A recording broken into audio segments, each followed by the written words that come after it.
Hi, hello. Welcome to the Kickasserole. I am your host, Cassie. And with And me is I am Emily. We are the co-owners of North of 8 Design and Marketing, and we are here today to talk to you about Snapchat and TikTok. Yeah, we are. And these are two of my favorite platforms for personal use, and also they're slowly starting to become a favorite for marketing as well. So I'm excited to dive into these a little bit today. Yeah, Cassie is definitely going to take the lead because she's the younger millennial. You're still a millennial, right? I am, thank goodness. I'm still in the millennial bracket. However, I am on the younger side. And I recently joined TikTok. So I am one of those 26-year-old ladies on TikTok. And it's been so fun.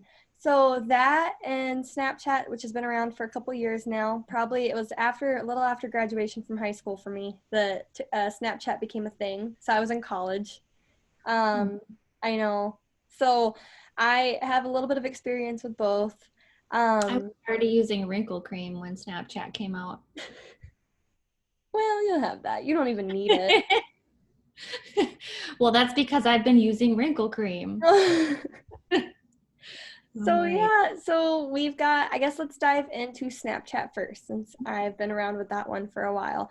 And so Snapchat, it started out as just like this huge powerhouse. And so it became an awesome way for people to talk with one another through photos. And so it was kind of fun because there was the element of you'd send the photo and then it would disappear forever, quote unquote, because the internet. But it's forever. Yeah, it was forever. And so it blew up really fast. It became a huge social media outlet, and it's continued to pretty much stay around. It has a lot of staying power to it. A lot of people thought it was going to be one of those things that was really cool for a little while, and then it was going to just kind of dissolve. But one thing that Snapchat has done really well, and they continue to do, is they're making updates constantly, and they're trying to stay really competitive. So they've added in things like stories, which it's funny because now you see stories on Facebook, Instagram, all of these other platforms, but they originated on Snapchat. So Snapchat they were the original story maker, and I'm pretty positive. I could be wrong. If not, like, somebody call me out and give me a fact checker. But okay. If Snapchat is listening and I see that they have taken the tagline, the original story maker. I know. That was genius. Thank you. And they are, because they are the original story maker. They were the ones that came up with stories first. And they did that in an effort to continue to stay competitive, because they were losing, they were going down, like they were doing great. And then all of a sudden they started losing like usership and like the daily logins. And then all of a sudden stories became a thing. And so then people started really falling in love with stories. Filters, I mean, they were, again, besides the webcam, like back in the webcam days where you'd put a fun hat on or something, they were the first to really take advantage of filters. And so it became just a really popular platform for people to communicate with each other, and it's constantly evolving. And so one way that it's continuing to evolve is by adding in ads. And so as much as people don't necessarily enjoy seeing ads, I've seen that it has had success. One of my really good friends, she bought some face wash off of a Snapchat ad like 2 months ago, and she loves it. And I think that there's a lot of opportunity here for the right demographic. Yeah, absolutely. And I wrote down some stats here because my memory isn't as good in my old age. So 62% of Snapchat's users are 18 to 29. So it's definitely a younger demographic. It's something that if you're, thinking of expanding your social media presence beyond, Facebook, Instagram, especially, and Snapchat might be that place, make sure that that's your audience. For sure.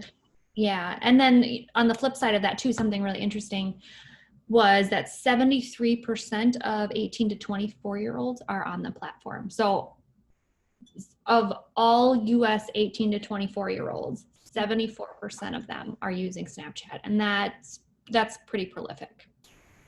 Yeah, so if that's your demographic, then by all means be on it. And so just like with the face wash, I mean, that was the perfect opportunity for my friend. It set her up. She's somebody that had struggles with blackheads, don't we all? And so it's a face wash that's really cool. It like magnetically draws out like the blackhead or something. It was really fancy. And they had a cool ad showing it. So it was a video ad showing how the face wash worked. and it had their sale and their code, discount code. And it was perfect. It hit her right where she was at in the market, and her age, her demographic, her struggles. And it worked out really well. So that's the one thing, if you're going to use Snapchat, you have to make sure your product or whatever it is that you're advertising fits this demographic, because it is very specific, unlike Facebook, which you can have all over the place with. Yeah, definitely. And I'd say too, just anecdotally, I think Snapchat and TikTok and any of these newer platforms are good for if you have a measurable product to sell, right? So like for rural businesses, it's not like you're going to spend, $2,500 a month for brand awareness on TikTok. If you're Coca-Cola, you can spend millions of dollars, and that's for brand awareness. And you don't necessarily have to say, well, it translated to, so many more bottles of Coke being sold. Right. But for our small businesses, I would say, like, my piece of advice for Snapchat and TikTok coming, which you'll talk more about here shortly, is if you have a very measurable, like, success, if there's a way to measure that, I think these are maybe good things to try. We're going to not really go into the specific details of running ads or creating, profiles on these platforms, because they're going to be very targeted and they're not for everyone. So, and there's a lot of great resources out there for building your brand on Snapchat and TikTok. But yeah, so that's just like a general overview of what Snapchat is. I love it. It is actually my favorite form of social media, besides Facebook too. But I am a big fan of Snapchat. I don't think it's going away anytime soon. However, I have also a new secretly rising favorite, and it is the world of TikTok, which I am somewhat ashamed of, but I'm also not that ashamed, because so COVID happened, and before COVID, so like before March, I would say, like, I'd think of TikTok and I just thought of a bunch of young kids dancing. I saw ads on Facebook. I hated myself when I'd watch them. I'm like, this is so stupid. Why would anybody spend any time on this? No offense, TikTok. But I thought, who in their right mind would download this? And then I downloaded it, and I found that their algorithm is amazing. They know me better than I know myself. And so they have this thing. So what it is, so Snapchat is more of a social media platform, to where you are talking usually one-on-one with a friend or whoever. You can do group messages, group, photo conversations, but it's all about the conversation. And while you can watch stories and whatnot too, that is an option. But the main point of Snapchat is to have that conversation. While it's TikTok, a message, yeah. Exactly. TikTok is more about content, and it's about sharing content with one another. And so it's about those people trying to become famous, because they did it for the Vine. Remember Vine? So it has a lot of Vine energy, is what I like to call TikTok. Vine energy. A lot of Vine energy. And I loved Vine, and I'm mad that went away. So I'm glad TikTok has kind of taken its place. But TikTok's all about the content. And so what they do is there's a For You page, and that For You page, based on videos, content that you've liked, the algorithm works to show you more of that. And so they actually get you to stay in by like just showing you so much content that is exactly what you're interested in. And what's really cool with TikTok is that the ads that they display usually work seamlessly into the experience, to where you don't even really notice you're watching an ad until halfway through. And so then, which is, I think, is pleasantly surprising, because I'm also that person that I'll be on Facebook, which is hilarious because I'm in marketing. So I will be on Facebook and I'll be watching a video, and a 30-second ad pops up, and I'm like, oh, I'm done with it. I don't even need to watch the rest of this video. So I really appreciate how TikTok they're taking their stance on ads, and they're actually working. And I feel like the demographic there is very different, although somewhat similar to Snapchat's. And that's for multiple reasons. Snapchat is, again, more of the younger demographic. What was it, Emily? It was like 18 to 24, or 18 to 29 is, so 62% of their audience is 18 to 29. And TikTok is 60% of their audience is 16 to 24. So TikTok is leaning younger, but also 25% is, 45 to 64. Yep, 45. So yeah, it's a little more diverse. Yeah, absolutely. And more people, especially with COVID, are shifting to downloading TikTok.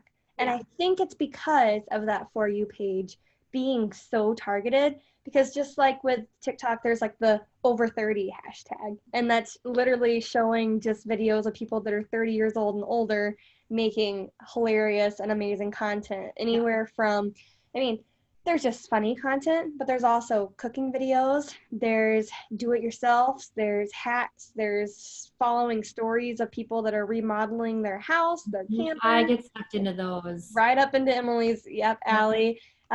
There's therapy. There's like therapists that get on there and they like give all of these therapy, like it's really cool, and they show how the mind works. That's been recently coming across mine. Not that I need therapy, but everybody needs therapy. But it's amazing. I need therapy. You need therapy. My dogs need therapy. Everybody I know, and it's so fun because I'm like, again, TikTok knows me better than I know myself, because they're like sending me all these really cool little like things, and so I just love that it really finds you where you're at, and so regardless of your age. But one really cool thing for marketers is that users, so actually 30s, and I had to write this down too, because again, my memory is going downhill, but 37% of users make more than $100,000 a year in their household. So they are a little more, I don't know what the word I'm looking for. Affluent? Yeah, than Snapchat. Snapchat users are more on the it skews for, actually, I didn't write it down, but it's a sizable chunk of Snapchat users make less than $30,000 a year. Yep. So TikTok is it's still a younger audience, but definitely more affluent. And when Cassie and I were talking about this before we started recording, she's like, oh, that makes sense, because I see a lot of little rich kids showing off their lives. Which is very true. It usually does. So what better place for a marketer to be than on TikTok, advertising to those people that are out there. They have the money, they're spending the time on the platform, because it's not one of those things that you get on and you just watch one video and then you get off. Like when I get on TikTok, I'm spending a good 30 minutes, maybe an hour, just scrolling, because it draws you in, which is very dangerous, but also really cool. Yeah, and I would just say, generally, so I just got it too, because Cassie did, and hello, fellow kids. And I mean, it definitely picked up the things that I'm interested in. So I get a lot of like political things. I get a lot of old people telling jokes. Yep. And it's kind of embarrassing, but I love it. But I would say if it's something you're thinking about for your business, know that while getting on the platform is free, and creating content and uploading it is free, it's going to be very, very time consuming, and it might require outside resources to create the type of content that has that'll stop people from scrolling through. So, with Snapchat, even, you want to spend more time on it, but it's not like you can just come up with like a Facebook post about a special, right? Like a lot more needs to go into creating the ads, even just having a business profile for TikTok. Your content has to be that much more curated. Mm-hmm. And absolutely knowing your demographic again. And that's why I do think the one big takeaway from this episode anyways is to if you don't already know what your demographic is or what your audience is, this is your takeaway today. I want you to like go and figure it out. Like, who is it that you're selling to? Who is it that you would be interested in your product or service, whatever it is, and give them a defining voice or a character. I mean, she could be Sharon in her office. She's 35 and she's looking for an opportunity to go skydiving or something. And, give them a character and really figure it out, because that'll help you determine too which platforms you should be on. I'm a big fan of getting on all the platforms and claiming your username that we talked about, because that's important, because who knows where the future is going to go. We need to be ready for anything. But when it comes to actively using different platforms, just be very aware of who your demographic is. So. Mm-hmm. I think that's great advice, and I second it. Absolutely. Can you hear my dog snoring?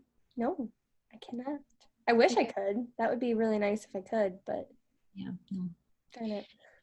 Nope. All right. So Yeah, Cassie, I totally agree with that one thing, that one takeaway. Find your audience. You know, you can do that in so many ways. You can look at who engages with your current social media platforms. You look at your sales information, and you line all of that up. And you know, once you know demographics and you know where they live and some psychographics as well, then you can figure out which platforms are most likely to reach those folks. So, and as we go through social media, we'll be talking a little bit more in depth about, you know, some particular pieces of the puzzle. But yeah, these are just two platforms that are really interesting, really difficult to make your mark in.